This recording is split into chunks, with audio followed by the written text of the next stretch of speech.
नमस्कार. आज आपण या व्हिडिओमध्ये लाडकी बहीण योजनेचा एप्रिल महिन्याचा हप्ता हा कोणत्या तारखेला जमा होणार आहे, तसेच कोणत्या महिलांना 1,500 रुपये मिळणार आहेत व कोणत्या महिलांना 500 रुपये मिळणार आहेत, कोणत्या महिला पात्र आहेत, तसेच कोणत्या महिला ह्या अपात्र आहेत, याची सर्व माहिती आपण या व्हिडिओमध्ये घेणार आहोत. जर तुम्ही आपला व्हिडिओ पहिल्यांदा सुरुवातीला पाहत असाल तर आपल्या चॅनलला सबस्क्राईब करा व शेवटला आलेल्या बेल आयकॉनला टच करा, कारण की असेच नवनवीन व्हिडिओ, नवीन शासनाच्या योजनांचे व्हिडिओ हे तुमच्या यूट्यूब चॅनलमध्ये येत राहतील. आता चला तर मग व्हिडिओला सुरुवात करूया. आपला व्हिडिओ मुद्दा आहे की लाडकी बहीण योजनेचा एप्रिल महिन्याची कोणती तारीख ठरलेली आहे व कोणत्या महिलांना 500 रुपये मिळणार आहेत व कोणत्या महिलांना हे 1,500 रुपये मिळणार आहेत, याची सर्व माहिती आपण या व्हिडिओमध्ये पाहणार आहोत. आता लाडकी बहीण योजनेमध्ये एप्रिल महिन्याचा हप्ता कधी मिळणार आहे, तसेच खात्यात ते पैसे कधी जमा होणार आहेत, याची अपडेट्स आपण घेणार आहोत.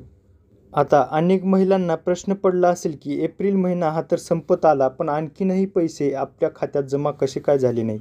परंतु आता एप्रिल महिना शेवटचा संपतच आलेला आहे, तर हा हप्ता जमा होण्याची तारीख पण आता जवळ आलेली आहे. परंतु या हप्त्याची नक्की तारीख काय आहे, तर एप्रिल महिन्याची शेवटची 30 तारीख ही लाडकी बहीण योजनेचा हप्ता पडण्याची तारीख ठरवण्यात आलेली आहे. लाडकी बहीण योजनेचा हप्ता अक्षय तृतीयेच्या दिवशी मुहूर्तावर मिळणार आहे, म्हणजेच एप्रिल महिन्याचा 30 तारीख लाभार्थी महिलांच्या खात्यात जमा होणार आहेत. एप्रिल महिन्याच्या जे काही शेवटचा हप्ता आहे, या शेवटच्या हप्त्यामध्ये योजनेचे लाभार्थी जे आहेत, ज्या महिला पात्र आहेत, अशांनाच हे 1,500 रुपये मिळणार आहेत. आता कोणत्या महिलांना 500 रुपये मिळणार आहेत आणि कोणत्या महिलांना हे 1,500 रुपये मिळणार नाही आहेत. आता 500 रुपये कोणत्या महिलांना मिळणार आहेत, तर ज्या महिला किसान सन्मान निधीच्या लाभार्थी आहेत, त्यांना त्या ठिकाणावरून किसान सन्मान निधीचे हे प्रत्येक महिन्याला 1,000 रुपये मिळतात. परंतु त्यांना त्या महिलांना फक्त योजनेमध्ये ह्या लाडकी बहीण योजनेमधून 500 रुपये मिळणार आहेत, कारण की तिकडल्या योजनेचे 1,000 रुपये आणि या लाडक्या बहीण योजनेचे 500 रुपये असे एकूण मिळून हे 1,500 रुपये त्यांच्या खात्यात जमा होणार आहेत. आता या योजनेमधून कोणत्या महिला अपात्र झालेल्या आहेत, ज्या महिला 21 ते 65 वयोगटामध्ये आहेत, त्याच महिला या योजनेमध्ये पात्र आहेत. काही लाभार्थ्यांनी 65 वर्षापेक्षा जास्त असणाऱ्यांनी पण फॉर्म भरलेले होते आणि 21 वर्षापेक्षा कमी असणाऱ्यांनी पण फॉर्म भरले होते. अशा अपात्र महिलांचे हे अर्ज बाद करण्यात आलेले आहेत. या 1.20 लाख महिलांनी वयोमर्यादा ओलांडल्यामुळे हे अर्ज बाद करण्यात आलेले आहेत. म्हणजे त्यांना एकही रुपया जानेवारीपासून त्यांना कोणत्याही या योजनेमधून लाभ दिलेला नाही. किंवा अशा काही महिला आहेत की ज्यांच्या नावावर 4 व्हीलर आहे, परंतु या पण महिलांना या योजनेमधून लाभ देण्यात बंद करण्यात आलेला आहे. कारण की RTO ऑफिसकडून हा डाटा घेऊन ज्यांच्या नावावर 4 व्हीलर आहे त्यांचा डाटा मॅच करून जे काय 4 व्हीलर आहेत त्यांच्या घरी किंवा त्यांच्या नावावर, अशा सर्वांचा महिला या योजनेमधून अपात्र ठरलेल्या आहेत.